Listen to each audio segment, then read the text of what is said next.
दो भाई गौरव और गौतम एक छोटे से गांव में रहते थे।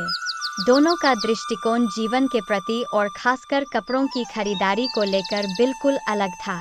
गौरव हमेशा महंगे और ब्रांडेड कपड़े खरीदता था, जबकि गौतम को सस्ते और साधारण कपड़ों में ही संतोष था। इस कहानी में हम देखेंगे कि कैसे उनके अलग-अलग विचार और दृष्टिकोण समय के साथ विकसित होते हैं।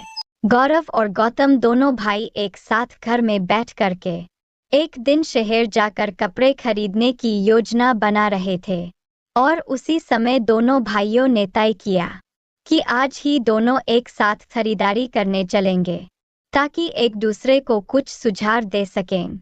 और दोनों भाई एक साथ शहर की तरफ चल दिए।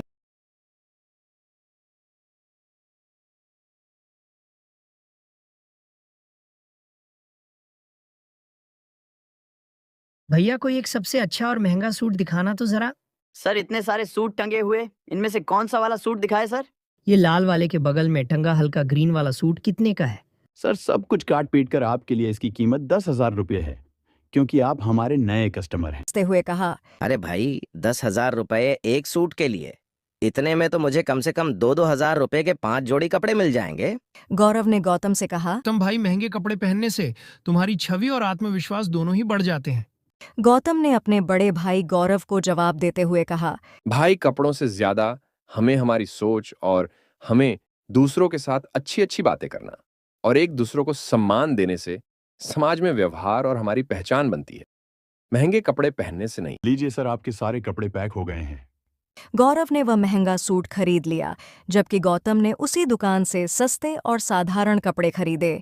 गौरव ने गौतम से कहा। देखना भाई गौतम, मेरा सूट ज्यादा दिन तक चलेगा और पहनने के बाद कितना अच्छा लगेगा। तभी छोटे भाई गौतम ने कहा। भाई मेरे कपड़े भी सस्ते और आरामदायक भी हैं और काम के लिए पर्याप्त हैं। देखना मैं इन्हें कितने तरीकों से उपयोग कर सकता हूँ।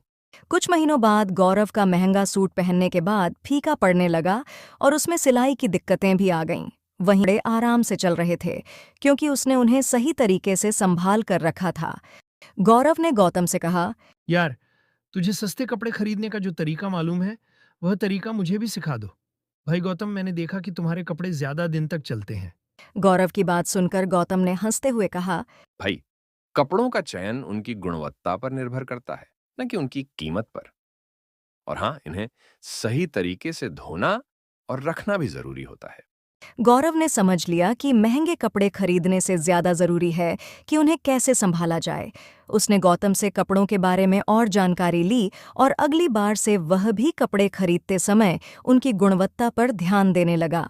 और दोनों भाइयों ने मिलकर समझदारी से कपड़े खरीदने लगे और उन्हें सही तरीके से संभालने की नई नीति अपनाई।